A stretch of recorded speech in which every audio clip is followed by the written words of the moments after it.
My self Vishu Chhatwani. Rectification of error, ठीक है। हम क्या कर रहे हैं, तरह तरह के एरर्स हमारे सामने आ रहे हैं, डे बाय डे हार्ड हो रहे हैं और हम उनको रेक्टिफाई करना सीख रहे हैं। आज के वीडियो में भी अपन 2 क्वेश्चन कवर करेंगे, साथ ही साथ एरर से प्रॉफिट कैसे डिस्टर्ब होते हैं या रेक्टिफिकेशन के बाद प्रॉफिट्स का क्या होता है वो भी हम जानेंगे। चलिए, question 7, after preparation of trial balance the following errors were detected. इन्होंने ट्रायल बैलेंस बना लिया। ट्रायल बैलेंस बना लिया का मतलब क्या, इनका जर्नल हो गया, लेजर हो गया, ट्रायल बैलेंस हो गया, वहां तक हो गया और उसके बाद ये एरर मिले हैं, ठीक है। गिव रेक्टिफिकेशन, मैं आपको ऐसे क्वेश्चन भी कराऊंगा जिसमें एरर हमें बहुत जल्दी मिल जाते हैं या एरर हमें बहुत लेट मिलते हैं, ऐसे क्वेश्चन भी हैं सिलेबस में। बट अभी के लिए हम ऐसे एरर कर रहे हैं जहां हम ट्रायल बैलेंस तक आ गए, यानी मिड ऑफ द पोजीशन आ गए और वहां आने के बाद कुछ एरर्स हमें पता लगे। गिव रेक्टिफिकेशन एंट्रीज, यहां तक तो है ही है। एंड देयर इफेक्ट, किसका इफेक्ट चाहिए, इन रेक्टिफिकेशन का इफेक्ट चाहिए ऑन नेट प्रॉफिट। तो ये नेट प्रॉफिट वाला इफेक्ट आपको थोड़ा टफ लग सकता है, बट देखेंगे तो ही सीखेंगे। चलिए, फर्स्ट पॉइंट है इनवॉइस यानी bill. Bill receive for repair of an old machinery 2000 rupee and purchase of new machinery rupee 20,000 entered in purchase book. तो हमें बिल मिला है एक तो रिपेयर का, अगर रिपेयर का बिल मिला है तो रिपेयर को डेबिट करो, रिपेयर को डेबिट करो। और ये तो हमने पुरानी मशीन की तो रिपेयर करवाई है और एक नई मशीन खरीदी है, तो ये मशीन को डीआर करो। रिपेयर डीआर होगा, मशीनरी डीआर होगा, टू यहाँ पे किसी पर्सन का नाम आएगा, किसी एक्स पर्सन का नाम आएगा। जैसे हम मशीन कहीं से लेके आए तो वो मशीन हो गई डेबिट, एक पुरानी वाली को अपन रिपेयर करवा के आ गए, वो डेबिट हो गई। और हमारे को जो बिल मिले वो 22,000 के थे। अब प्रॉब्लम क्या हुआ, एंटर्ड इन परचेज बुक, इसको हमारे अकाउंटेंट ने ऑर्डिनरी परचेज समझ लिया, नॉर्मल परचेज मान लिया, डे टू डे परचेज मान लिया, इसलिए परचेजेस को डीआर कर दिया। परचेज बुक में लिखने का मतलब होता है, आप जानते हैं, परचेज बुक में लिखने का मतलब होता है उसे क्रेडिट परचेज ऑफ गुड्स मान लेना, यानी उसने इसे ऑर्डिनरी गुड्स समझ लिया। अब ये मतलब उन्होंने परचेज टू एक्स एंट्री नहीं की होगी, उन्होंने उसे परचेज बुक में जाके लिखा जिसका ये मतलब निकला, ठीक है, परचेजेस टू एक्स। अब आप देखो, ये जो गड़बड़ हुई है उस पूरी गड़बड़ में भी एक्स सही है, यानी जिस आदमी से अपन ने, जिस आदमी को अपने को क्रेडिट करना था, हमने उस आदमी को क्रेडिट कर दिया। हमें क्रेडिट करना था, हमने इसे क्रेडिट कर दिया, इसको तो आप फ्री कर दो। फ्री करने का मतलब क्लीन चिट दे दो। और ये जो परचेज है ये गलती से डीआर हो गया है, आप इस बात को महसूस करो कि परचेज गलत डीआर हुआ है तो इसे क्रेडिट करना पड़ेगा। इट्स लाइक इट सेम वैसा ही है कि जैसे पुलिस ने किसी गलत आदमी को पकड़ लिया तो एक दिन जेल में बिठा के फिर उसको बोलो भाई तू जा यार, सॉरी यार तू तो जा, तो परचेज को तो फ्री कर दो। और जो असली अपराधी हैं उनको पकड़ो तो रिपेयर को डीआर करो, ठीक है, मशीनरी को डीआर करो। तो भाई मैं बार बार यही कहूँगा कि इस चैप्टर को करते समय कभी तो आप पुलिस वाले की तरह सोचो, कभी कभी डॉक्टर की तरह सोचो। चलिए, हो गया है। अगला point, discount receive from a creditor. हमें डिस्काउंट मिला 500 का, but entered ₹200 in cash book, लेकिन हमने इसे कैश बुक में 200 रुपये से लिखा। But posted correctly to the creditors account. Well, आराम से हमें 500 रुपये का डिस्काउंट मिला। डिस्काउंट मिला में मैं हमेशा कहानी बनाता हूँ कि मैंने किसी को पेमेंट किया होगा, मैंने किसी को मान लो 9,500 पेमेंट किया और मुझे 500 रुपये का डिस्काउंट मिला। तो पेमेंट जिसको किया या तो उसका नाम दिया हुआ होगा, नहीं तो पेमेंट हम क्रेडिटर्स को ही करेंगे क्योंकि हमें उन्हीं को तो देने होते हैं, तो हम उन्हीं को तो पेमेंट करेंगे। तो creditors to cash to discount received, this should be the original entry which is to be passed. तो मैं बता रहा था कि हमने क्रेडिटर्स को पेमेंट किया है तो कैश गया, डिस्काउंट रिसीव, और क्रेडिटर्स को हम पेमेंट करते हैं। अब इस एंट्री से आप 2 एंट्री बना सकते हैं। पहली एंट्री बन जाएगी आपकी creditor to cash, first entry creditor to cash and the second entry creditor to discount receive. अब मैं इसको हटा देता हूँ, कैश को हटा देता हूँ। तो ओरिजिनली एंट्री ये है creditor account DR to discount receive. अब ये कहते हैं कि हमने इसे कैश बुक में गलत लिखा और 200 रुपये लिखा, वैसे अगर कैश बुक में गलती होती है तो उसका मतलब है ये अकाउंट भी डिस्टर्ब होगा, ये अकाउंट भी डिस्टर्ब होगा, दोनों ही अकाउंट्स में मिस्टेक हुई होगी, क्योंकि आपने प्राइमरी बुक में मिस्टेक की है। प्राइमरी बुक मतलब कैश बुक एक प्राइमरी बुक होती है, आपने वहां मिस्टेक की है तो यानी दोनों में ब्लंडर हुआ होगा, गड़बड़ हुई होगी। लेकिन क्वेश्चन कहता है posted correctly to the creditor account, पर ये कह रहे हैं कि हमने क्रेडिटर को सही पोस्ट किया है, यानी इसको उन्होंने क्लीन चिट दे दी, पर इन्होंने इसको क्लीन चिट दे दी कि माना गड़बड़ हुई थी, माना कैश बुक में मिस्टेक हुई थी, दोनों अकाउंट डिस्टर्ब होने वाले थे, लेकिन क्रेडिटर अकाउंट ओके है। अब क्वेश्चन जब खुद कह रहा है क्रेडिटर अकाउंट ओके है तो बस करो, और अब केवल इस पे फोकस करो कि डिस्काउंट रिसीव अच्छे से क्रेडिट नहीं हुआ, क्रेडिट हुआ पर अच्छे से क्रेडिट नहीं हुआ, तो आप इसे क्रेडिट करो 300 रुपये से, और जिसको 500 रुपये से क्रेडिट होना था 200 से क्रेडिट वो हो चुका, आप 300 से और क्रेडिट करो, ऊपर आएगा सस्पेंस। तो जितनी देर आप प्रॉब्लम के साथ रहोगे, जितनी देर आप कुछ चीज़ों को समझोगे, आप जल्दी से आंसर मत कीजिए, ये क्वेश्चन है सर इसका तो आंसर वो था, आप ऐसा कुछ मत करो। आप प्रॉब्लम को पढ़ो 2 बार 3 बार 4 बार, तो आपको आंसर दिखाई देने लग जाएगा, ठीक है। और देखिए, गुड सोल्ड, माल बेचा, टू अ कस्टमर, कस्टमर को 510 का, एंटर्ड एज ₹51 इन सेल बुक। गजब लोग हैं, हमने कस्टमर को सेल किया तो सेल होना चाहिए CR, और जो भी कस्टमर है, जो कष्ट से मर जाता है कस्टमर, उसको हमें DR करना चाहिए, तो हमें एंट्री करनी चाहिए कस्टमर टू सेल 510 से। ये खुद मान रहे हैं कि हमने प्राइमरी बुक में, सेल बुक यानी प्राइमरी बुक में गलती करी, और गलती करी, इसका पूरी संभावना ये है, वैसे इसकी पूरी संभावना ये है कि दोनों अकाउंट डिस्टर्ब हो गए। प्राइमरी बुक में एरर मतलब दोनों अकाउंट डिस्टर्ब हो गए, कस्टमर भी और सेल्स भी। मैं इसका आंसर लिखने ही वाला था कि क्वेश्चन ने कहा रुको रुको, and debited as 105 to the customer account. इन्होंने आगे एक बात और, आप देख रहे हो क्वेश्चन में एक बात और ऐड की गई है कि कस्टमर को इन्होंने 105 से DR किया। अभी भी ये सही नहीं हुआ है, कस्टमर 510 था, इन्होंने 105 लिखा है, तो भी क्वेश्चन चेंज हो गया कि सर हमें समझ नहीं आ रहा। ओके, मैं आपको कहूँगा पहले तो आप सेल देखो कि सेल आपका अच्छे से क्रेडिट नहीं हुआ। एक तो आप सेल को अच्छे से क्रेडिट करो, उसके अंदर जितनी कमी है वो पूरी करो, है ना, जितनी कमी है वो पूरी करो तो अच्छे से वो क्रेडिट हो जाएगा। दूसरी बात, कस्टमर अच्छे से डेबिट नहीं हुआ तो इसको भी डेबिट करो, कस्टमर को अच्छे से डेबिट करो। आप डिफरेंस देखोगे तो 405 रुपये का डिफरेंस है, और फिर बाकी अब जो डिफरेंस रह गया सर जी, उसके लिए आपको सस्पेंस लेना पड़ेगा, सस्पेंस अकाउंट आपको यूज़ करना पड़ेगा 54 से। इसका आंसर है sir customer account DR, suspense account DR to sales account. आराम से सुनो, एक बार में नहीं समझ में आता तो वीडियो को रिकैप करके वापस प्ले करके देखो। आगे है purchase of 1000 rupee from Ram. Purchase किया है 1000 रुपये का राम से, पोस्टेड यानी पोस्टिंग करते समय 100 रुपये से पोस्ट कर दिया टू हिज अकाउंट।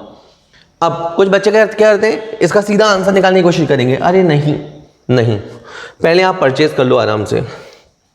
मतलब आप क्या है, जैसे अगेन पुलिस वाली बात करें, पुलिस क्या करती है जब किसी क्राइम का इन्वेस्टिगेशन करती है ना, वो सीन को रिक्रिएट करती है, कि रिक्रिएट की करती है कि विक्टिम वहाँ से आया होगा, जिसने मर्डर किया वो वहाँ से आया होगा, उसके हाथ में ये रहा वो रहा, लाइक ऐसा एक सीन रिक्रिएट होता है, तब जाके एक फिर कहानी से कहानी जुड़ती है। तो आप देखो, परचेज DR होता है, परचेज DR होता है, राम CR होता है, purchase to Ram. This is the original entry, purchase to Ram, 1000 रुपये की एंट्री होनी चाहिए। अब पोस्टिंग जब करी तो 100 रुपये से करी उसके अकाउंट में। अब देखो क्वेश्चन आपको एक डायरेक्शन देता है कि किसके अकाउंट में, राम के अकाउंट में। आपको 1000 रुपये लिखना था पर आपने उसके अकाउंट में 100 रुपये लिखा, तो मिस्टेक यहाँ है, परचेज को फ्री कर दिया है। बातों बातों में क्वेश्चन का डायरेक्शन घूम गया। क्वेश्चन ने कहा हमने 1000 रुपये का परचेज किया था, लेकिन उसके अकाउंट में 100 लिखा, मतलब उसके अकाउंट को हमने अच्छे से क्रेडिट नहीं किया। तो आप राम को अच्छे से क्रेडिट करो, राम को अच्छे से क्रेडिट करो, ठीक है, और ऊपर आ जाएगा सस्पेंस, ठीक है सर, सस्पेंस टू राम, इस तरह से आंसर लगेगा। और देखिए, purchase book overcast bye 100, purchase book मतलब जब ये लोग थोड़ा मैं आपको बताऊं, जब ये लोग परचेज बुक बना रहे थे ना, परचेज बुक बना रहे थे, तो यहाँ जो टोटल लगती है उसको बोलते हैं कास्टिंग। उन्होंने कास्टिंग ज़्यादा से कर दी, तो इससे क्या ब्लेंडर हुआ, ये अकाउंट डिस्टर्ब हो गया। अब नीचे कौन सा अकाउंट होता है, परचेज अकाउंट होता है। तो अब मैं आपको समझाऊं, परचेज बुक का जो टोटल होता है उससे जो बनता है वो होता है परचेज अकाउंट। परचेज अकाउंट का बाय डिफॉल्ट होता है डेबिट नेचर, यानी हर किसी का नेचर होता है, ठीक है। तो परचेज अकाउंट का डेबिट नेचर होता है। ओवरकास्ट मतलब ज़्यादा डीआर हो गया, तो अब के बाद आपने क्या किया, इस अकाउंट को कुछ ज़्यादा ही डीआर कर दिया। जैसे अपन किसी को ज़बरदस्ती कुछ ज़्यादा ही इज्जत दे देते हैं, किसी के ऊपर ज़बरदस्त ज़्यादा गुस्सा कर देते हैं, तो हमने इसको कुछ ज़्यादा ही डीआर कर दिया। तो आप परचेज को करेंगे सीआर, परचेज को करेंगे सीआर, और ऊपर आपको लिखना पड़ेगा सस्पेंस, क्योंकि एंट्री तो आपको पूरी करनी है, एंट्री आप आधी तो छोड़ोगे नहीं। तो सस्पेंस टू परचेज, और सिंपल सा आंसर है 100 रुपये से। और थोड़ा सा क्वेश्चन और है, बाकी यहीं कर लेते हैं इसको। ₹100 as bank charges for the dishonour of cheque received earlier from Krishna. Okay, 100 रुपये बैंक ने चार्जेस लगाया है। क्यों लगाया है, क्योंकि चेक डिसऑनर हो गया है। चेक किससे मिला था, कृष्णा से मिला था, यानी बैंक ने हमें काटा, बैंक ने हमें काटा, तो बैंक बैलेंस आया नीचे। और गलती किसकी थी, कृष्णा की थी, तो कृष्णा को डीआर हमें करना चाहिए था। अच्छा, आपने बचपन में सीखा होगा बैंक चार्जेस टू बैंक, ऐसी एंट्री भी होती है बैंक चार्जेस टू बैंक, उसमें चार्जेस हमारे माथे होते हैं। लेकिन इसमें जब चेक का डिसऑनर होता है ना, चेक का डिसऑनर होता है, तो गलती जिस पार्टी की होती है, पैसा हम उस पर चार्ज करते हैं, तो हमें पैसा कृष्णा पे चार्ज करना चाहिए था, ना कि बैंक चार्जेस पे। लेकिन इन्होंने क्या किया, डेबिटेड टू ट्रेड एक्सपेंस, इन्होंने इसे ऑर्डिनरी एक्सपेंस समझ लिया, इन्होंने इसे ट्रेड एक्सपेंस समझ लिया। दैट इज किसी और की गलती को हम भुगत रहे हैं, काहे को। तो अब आप ऐसा करो सर, आप ट्रेड एक्सपेंस को तो फ्री कर दो, ट्रेड एक्सपेंस को जिसको आपने गलती से डीआर किया है उसे आप फ्री कर दो, और ऊपर आएगा सर कृष्णा। तो मैं अगर जल्दी जल्दी आपको क्वेश्चन का रिकैप बताऊं, जल्दी जल्दी से क्वेश्चन का रिकैप बताऊं, तो देखिएगा, पहले पॉइंट में हमें रिपेयर और परचेज, रिपेयर और मशीन को डीआर करना था, अपन ने गलती से परचेज को डीआर कर दिया, तो बाद में परचेज को फ्री कर देना। दूसरे में हमें डिस्काउंट मिला था 500 का, और हमने क्रेडिटर में तो सही लिखा, डिस्काउंट में कम लिखा, तो आप डिस्काउंट में पैसा लिख देना। तीसरे में हमने कस्टमर को सेल किया, कस्टमर में भी गलत अमाउंट भरा और सेल में भी कम अमाउंट भरा, तो दोनों अकाउंट में भर देना और गैप सस्पेंस आ जाएगा। चौथे में आपने परचेज किया और पार्टी के अकाउंट में कम पोस्ट किया, तो राम के अकाउंट में और पोस्ट कर देना। उसके बाद आपने परचेज बुक में गलती कर दी, वो तो बहुत आसान है, आंसर हो गया लाइक सस्पेंस टू परचेज 100 रुपये से। और लास्ट वाले में गलती कृष्णा की थी, तो हमें कृष्णा को डेबिट करना चाहिए था, हमने ट्रेड एक्सपेंस को डीआर कर दिया, बाद में आंसर हो जाएगा Krishna account DR to trade expense. अभी इस क्वेश्चन में 2 चीज़ें बाकी है सॉरी, हम एक तो सस्पेंस अकाउंट सीखेंगे और नेट प्रॉफिट निकालना सीखेंगे। अपन देखेंगे सस्पेंस अकाउंट, ऑल्दो इसमें मांगा नहीं है, बट मैं आपको सस्पेंस अकाउंट बताना चाहता हूँ इसलिए क्योंकि इस क्वेश्चन में सस्पेंस अकाउंट का ओपनिंग बैलेंस और क्लोजिंग बैलेंस नहीं दे रखा। अगर आपने पिछली वीडियो देखे हो, पिछले वाली वीडियो में, उसमें आपको एक ओपनिंग बैलेंस गिवन था, इधर हो सकता है या इधर हो सकता है, लेकिन कई बार क्वेश्चन में सस्पेंस अकाउंट बोलेगा लेकिन ये बैलेंसेस नहीं देगा। ओके, अब आप कंफ्यूज मत हो, अपन एक सस्पेंस अकाउंट बनाने जा रहे हैं, ठीक है। अब आ जाओ, repair account, machine account, purchase account, इस एंट्री में सस्पेंस नहीं है, छोड़ दो। सस्पेंस कहाँ है, डीआर में है, डीआर में जाओ, पूरी एंट्री है सस्पेंस टू डिस्काउंट रिसीव, तो यहाँ पे आप लिखेंगे सर टू डिस्काउंट रिसीव, ठीक है sir, suspense to discount receive. फिर एंट्री क्या है, कस्टमर सस्पेंस टू सेल, तो इसमें सस्पेंस कहाँ है सर, इसमें सस्पेंस कहाँ है, डीआर में, तो आप डीआर में जाओ, डीआर में जाने पर 2 लिखना पड़ता है, 2 में रेफरेंस देंगे टू सेल्स, और रेफरेंस भले आप सामने का दो, अमाउंट अपना चाहिए 54। नेक्स्ट इज सस्पेंस डीआर, एक बार फिर डीआर में जाओ, अब के बाद रेफरेंस में लिखना है राम टू राम 900 रुपया। फिर है सस्पेंस डीआर, क्या बात है, डीआर डीआर आ रहा है, टू परचेज, और लास्ट एंट्री यहाँ थी अपनी ये वाली कृष्णा टू ट्रेड एक्सपेंस, इसमें सस्पेंस नहीं है। मैं ये कहना चाहता हूँ आपका इधर का जो टोटल हो रहा है वो हो रहा है 1354। तो हम ये कंक्लूड कर सकते हैं कि ट्रायल बैलेंस के अंदर इतने रुपए का डिफरेंस रहा होगा bye difference in trial balance. यानी या तो ये क्वेश्चन में दे रखा होता है या ये आपको फाइंड आउट करने के लिए कहेगा कि बताओ ट्रायल बैलेंस कितने रुपए से डिस्टर्ब था। तो हमारा आंसर है कि ट्रायल बैलेंस इतने रुपए से डिस्टर्ब चल रहा था। अब इसके बाद जबरदस्त बात जिसके लिए आज का अपना वीडियो है वो है नेट प्रॉफिट इम्पैक्ट।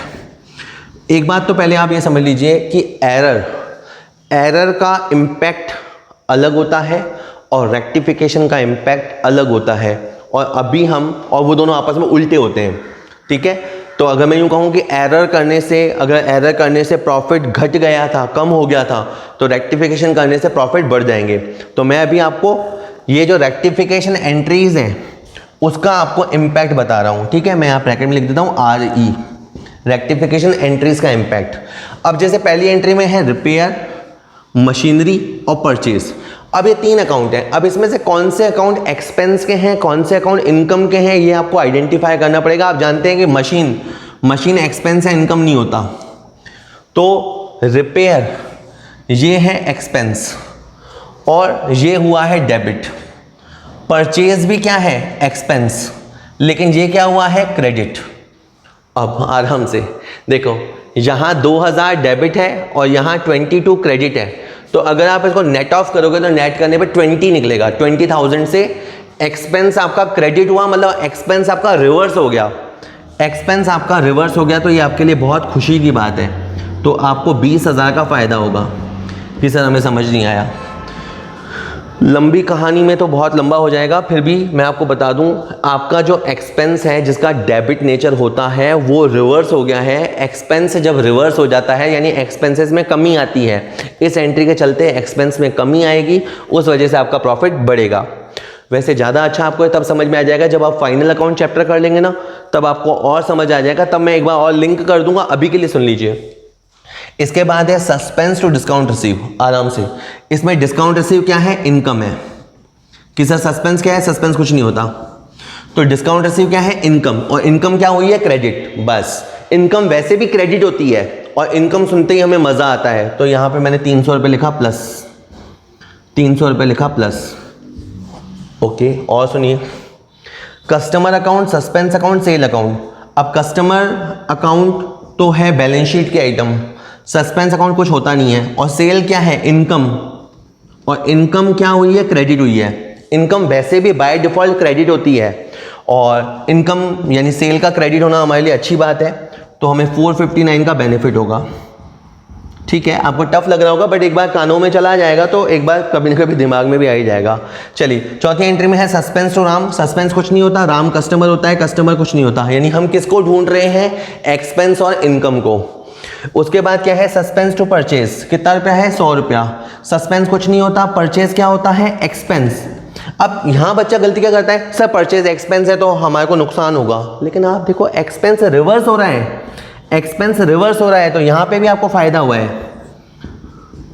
ठीक है, यहां एक्सपेंस रिवर्स हो रहा है। इसका पक्का मतलब था कि जब इन्होंने गलतियां करी तो इनके प्रॉफिट बुरी तरह से डिस्टर्ब हो गए। यानी गलतियां करने से सस्पेंस अकाउंट क्रिएट हो जाता है, यानी ट्रायल बैलेंस डिस्टर्ब होता है, और गलतियां करने से प्रॉफिट भी डिस्टर्ब हो जाते हैं। तो हम उन सब चीज़ों को ओके कर रहे हैं। बस एक लास्ट बचा है, लास्ट का आंसर है Krishna account DR to trade expense. तो कृष्णा तो कस्टमर है, इसको तो छोड़ दो क्योंकि ये तो बैलेंस शीट आइटम है। और ट्रेड एक्सपेंस अब ये है तो क्या, एक्सपेंस, लेकिन हुआ क्या है, क्रेडिट। एक्सपेंस का क्रेडिट होना मतलब क्या, एक्सपेंस का रिवर्स होना। एक्सपेंस का रिवर्स होना मतलब क्या, प्रॉफिट। तो होप मैं आपको थोड़ा सा समझा पाया, पूरा तो नहीं पर मैं थोड़ा आपको समझा पाया। और अब ये इसका आप जोड़ दीजिए आंसर, 20, 300, 400, 500, 20,959 रुपये। यानी जब ये रेक्टिफिकेशन हो जाएंगे तो आपके पहले जो प्रॉफिट दिखाई दे रहे थे, इस रेक्टिफिकेशन से आपके प्रॉफिट बढ़ जाएंगे। मतलब पहले जिसने भी अकाउंटिंग करी थी उसने गलत रिपोर्टिंग करी या कहीं अंडर रिपोर्टिंग करी, उसने प्रॉफिट को गलत दिखाया, हमने प्रॉफिट को सही किया और अब हमारे प्रॉफिट इंक्रीज हो जाएंगे 20,959 रुपये, 20,959 रुपये से profit will be increased due to the rectification of error. थोड़ा टफ है, एक क्वेश्चन और करेंगे।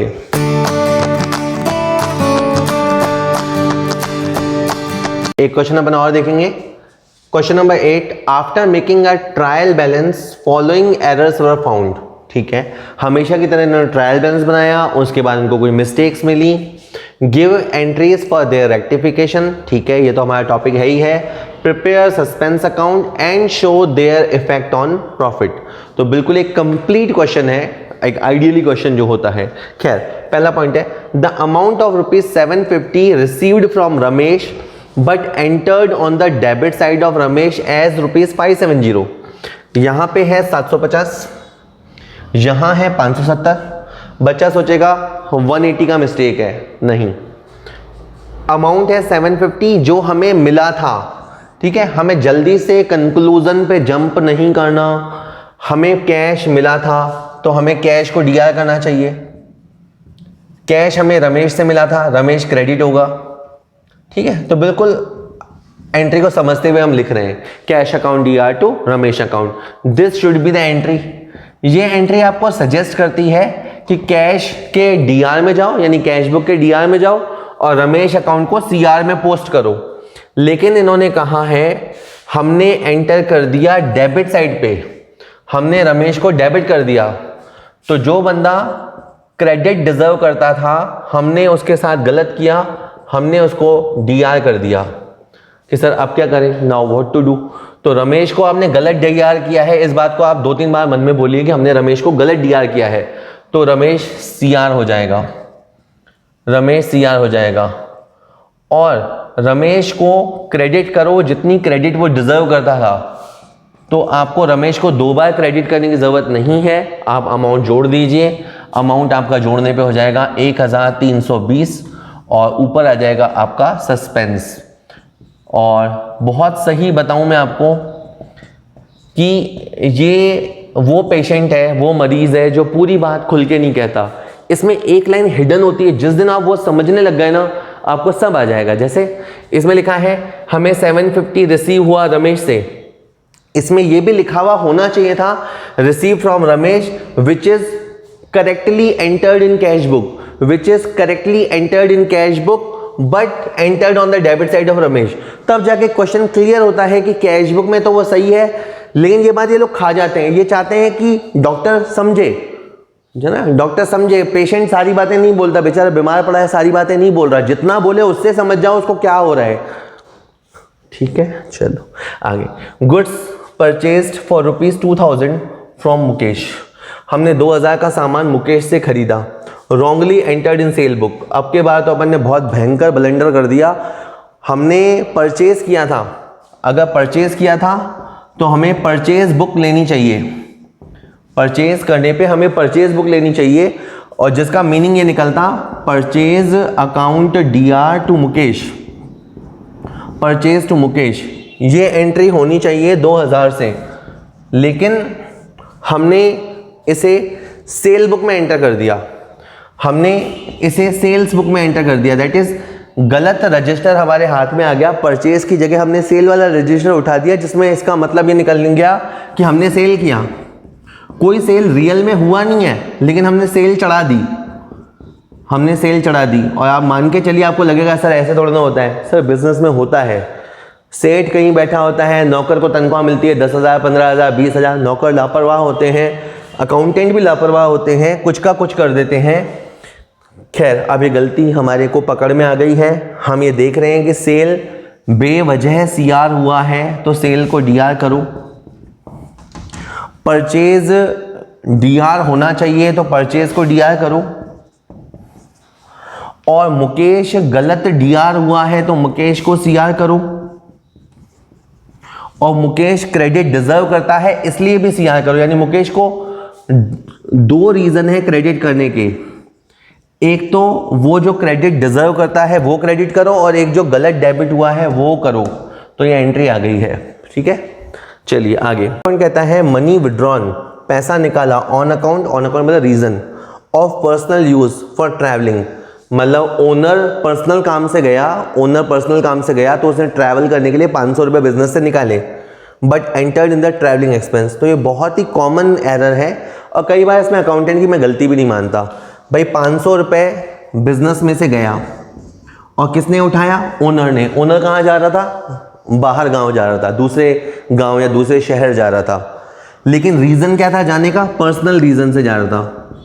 तो ड्राइंग्स डीआर होना चाहिए, लेकिन अकाउंटेंट को अब इतना पता नहीं था, उनको लगा सेठ जी दुकान के काम से जा रहे होंगे, दुकान के काम से या ऑफिस के काम से जा रहे होंगे, ये सोच के उन्होंने ट्रैवलिंग एक्सपेंस को डीआर कर दिया। और बिजनेस में तो इस तरह की मिस्टेक्स चलती रहती हैं, बट अब हम ढूंढने बैठे हैं तो इसको भी हमने देखा और ट्रैवलिंग एक्सपेंस गलत डीआर हुआ है।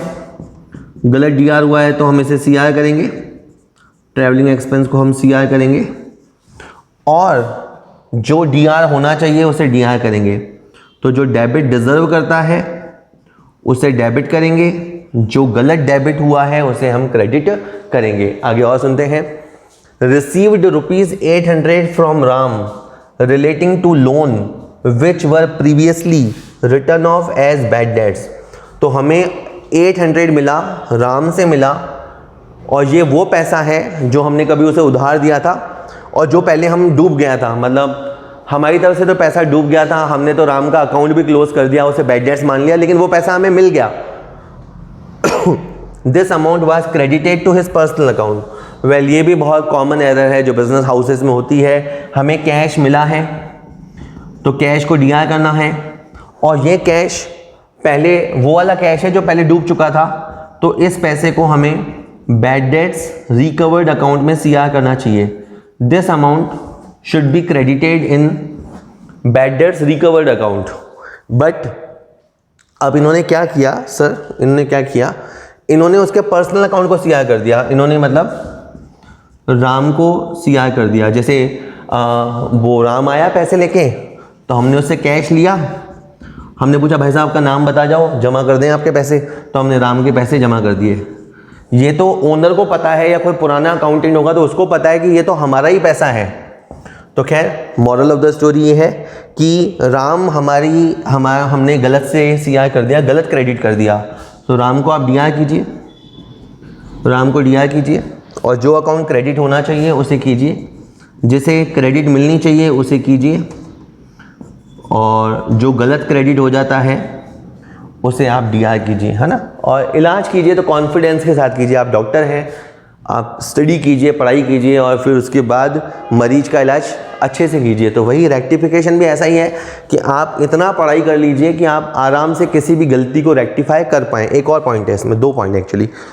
Bill receivable from Mohan but entered in bill payable book. Well, हमें BR मिला, तो BR बुक में हमें जाना चाहिए था, जिसका मतलब होता BR टू मोहन।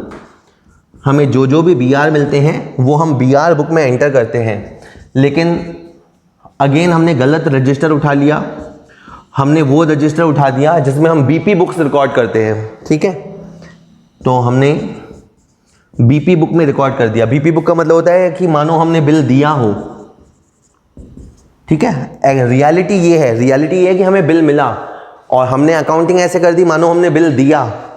तो आप देख सकते हैं कि ये BP अकाउंट जो है वो गलत क्रेडिट हुआ है, तो आपको इसको डेबिट करना पड़ेगा। और BR अकाउंट DR होना चाहिए, तो इसको भी आपको DR करना पड़ेगा। और मोहन अकाउंट आपने गलत DR किया है, तो मोहन को आप CR करेंगे, और मोहन को आप 4000 से CR करना। 2 तो ये क्रेडिट डिजर्व करता है, वो वाले CR करना, और 2 यहाँ पे जो गलत DR हुआ है वो CR करना, ठीक है। एक लास्ट पॉइंट अपन और देखते हैं। Total of sale return book carry forward as ₹5200 instead of 2500, ठीक है। जैसे मान लीजिए कि ये SR बुक है ना, SR बुक है, और हम इसके खड़े हैं पेज नंबर 12 पे, ठीक है। पेज नंबर 12 से हम टोटल को आगे ले जा रहे हैं पेज नंबर 13 पे। तो आगे ले जाने को बोलते हैं कैरी फॉरवर्ड करना। तो जब हम कैरी फॉरवर्ड कर रहे थे तो हमने 5200 कर दिए कैरी फॉरवर्ड इंस्टीड ऑफ 2500। तो यहाँ पे ओरिजिनल अमाउंट था 2500, पर हमने कैरी फॉरवर्ड के दौरान लिख दिया 5200, तो मतलब हमने लिख दिया ज़्यादा। तो अब आप समझिए कि सेल रिटर्न बुक का जो टोटल होता है वो डिस्टर्ब हो जाएगा। सेल्स रिटर्न अकाउंट बनता है, सेल्स रिटर्न अकाउंट डीआर होता है, और हमने इसको ज़्यादा डीआर कर दिया। हमारी इस मिस्टेक से ये अकाउंट ज़्यादा डीआर हो गया। ज़्यादा डीआर हो गया तो इसको आप सीआर कीजिए, ऊपर सस्पेंस की मदद ले लेंगे अपन, और इसका जो आंसर होगा, जो गैप होगा, वो है 2700। तो इस क्वेश्चन का आंसर रहेगा suspense account DR to sale return. तो हमें एक एक करके अपने एरर्स को रेक्टिफाई करना है, और एरर्स को रेक्टिफाई करने के बाद अगर वो बोले, जैसे इस क्वेश्चन में भी अपन करेंगे, अभी अपन एक सस्पेंस अकाउंट बनाएंगे और प्रॉफिट पे क्या प्रभाव पड़ेगा वो भी देखेंगे। ओके, तो पहले हम देखते हैं सस्पेंस अकाउंट। इस क्वेश्चन में तो हमसे सस्पेंस अकाउंट चाहा गया था, तो हम बिल्कुल बनाएंगे सस्पेंस अकाउंट। देखिए, स्टार्टिंग बैलेंस आपको नहीं दे रखा, यानी यहाँ गड़बड़ थी या गड़बड़ यहाँ थी वो हमें नहीं पता। पहली एंट्री है लाइक सस्पेंस टू रमेश, तो हमारा सस्पेंस डीआर की तरफ है, तो आप एक लाइन का स्पेस छोड़ेंगे, एक लाइन का स्पेस छोड़ते हुए आपने लिखा टू रमेश, तो ये मिस्टेक थी 1320 की। Purchase DR, sale DR to Mukesh, इस एंट्री में सस्पेंस नहीं है। Drawing to travelling expense, suspense नहीं है। Ram to bad debts recovered, suspense नहीं है। BR BP to Mohan, suspense नहीं है। और सस्पेंस टू सेल्स रिटर्न, तो सस्पेंस है डीआर में, तो टू सेल रिटर्न। ठीक है, तो अब यहाँ पे आपका जो टोटल हुआ वो हुआ 4020, किस तरफ, डीआर में। तो आपका जो इधर प्रॉब्लम रहा होगा वो इधर रहा होगा, तो यहाँ पे अपन अपने हाथ से लिख देंगे bye difference in trial balancing figure, यानी रेक्टिफिकेशन के बेसिस पे हम ये कह रहे हैं कि इनका ट्रायल बैलेंस इतने रुपए से शॉर्ट क्रेडिट रहा होगा। रिपीट, इस रेक्टिफिकेशन के बेस पे हम इस कंक्लूजन पे पहुंचे हैं कि इनका ट्रायल बैलेंस इतने रुपए से शॉर्ट क्रेडिट रहा होगा। ठीक है, चलिए अब बात करते हैं इम्पैक्ट ऑन नेट प्रॉफिट। ठीक है, ड्यू टू रेक्टिफिकेशन। अब आराम से, ये थोड़ा आपको मुश्किल लग रहा है। पहली एंट्री है सस्पेंस टू रमेश, सस्पेंस कुछ नहीं होता, और रमेश जो होता है, जो भी पर्सनल अकाउंट होते हैं वो बैलेंस शीट आइटम होते हैं। परचेज सेल मुकेश, मुकेश कुछ नहीं होता, इनफैक्ट बैलेंस शीट आइटम होता है। अब परचेज क्या है, एक्सपेंस। सेल क्या है, इनकम। ओके, तो एक्सपेंस तो है अपनी नेचुरल साइड पे, और इनकम हो गई है रिवर्स, इनकम हो गई है रिवर्स, इनकम हो गई है खत्म। तो आपके लिए ये चीज नुकसान लाएगी सर, आपको इस पॉइंट से 4000 का नुकसान होगा। इस सेकंड पॉइंट की वजह से आपको 4000 का नुकसान होगा, परचेज के डीआर होने से और सेल्स के रिवर्स होने से। ठीक है, और अगर पूरा लंबा जाएंगे तो यही होगा कि परचेज डीआर हो गया, आपका परचेज एक्सपेंस बढ़ जाएगा, आपका कॉस्ट बढ़ जाएगा, आपका प्रॉफिट कम हो जाएगा, इतना लंबा ट्रैवल करना पड़ता है। Drawings to travelling expense, drawing capital को रिड्यूस करता है, उसको छोड़ दो। ट्रैवलिंग एक्सपेंस है तो क्या, एक्सपेंस, लेकिन है कहाँ पे, सीआर में, तो एक्सपेंस क्या हो गया, रिवर्स हो गया। तो एक्सपेंस के रिवर्स होने से हमें फ़ायदा होता है, एक्सपेंस के रिवर्स होने से फ़ायदा होता है। ठीक है, Ram account DR to bad debts recover, Ram को छोड़ दो, और बैड डेट्स रिकवर जो कि इनकम होती है, और इनकम वैसे भी सीआर होती है, तो ये इनकम के हमारे नॉलेज में आने से हमारा प्रॉफिट बढ़ेगा। ठीक है, इनकम अपनी नॉर्मल साइड पे होगी तो प्रॉफिट बढ़ेगा, इनकम रिवर्स हो जाएगी तो प्रॉफिट घटेगा।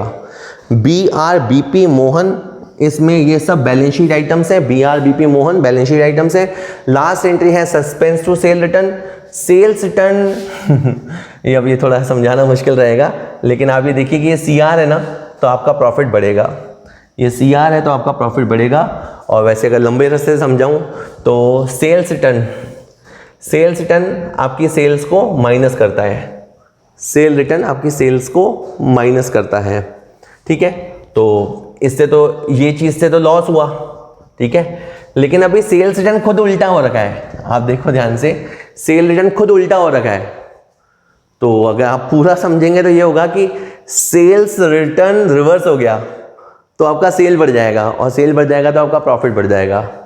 अभी मैं बता रहा था कि एक्सपेंस आइटम और इनकम आइटम, एक्सपेंस आइटम या इनकम आइटम CR होती है तो प्रॉफिट बढ़ेगा, एक्सपेंस आइटम इनकम आइटम अगर DR होती है तो आपका प्रॉफिट घटेगा। सिंपल। तो सबसे पहले क्या करना, एक्सपेंस और इनकम के आइटम को आइडेंटिफाई करना, कर लिया। क्रेडिट में आते ही मज़ा आ गया प्लस, डेबिट में आते ही कम हो गया, सिंपल। ठीक है, चलो अब यहाँ पे देखो 27 35 ये 2700 कितना था ये, जस्ट अ मिनट, 2700 ही था ये, 2700। ओ हो क्या बात है, इसमें दोनों साइड बराबर हो गई हैं दोनों साइड बराबर होने का मतलब है कि रेक्टिफिकेशन करने के बाद भी आपका नेट प्रॉफिट नहीं बढ़ेगा। Although there were lot of error but after rectification of all errors आपका प्रॉफिट बढ़ेगा, वो भी है 4000 से, और आपका प्रॉफिट घटेगा वो भी है 4000 से। तो ओवरऑल आपका प्रॉफिट चेंज नहीं होगा।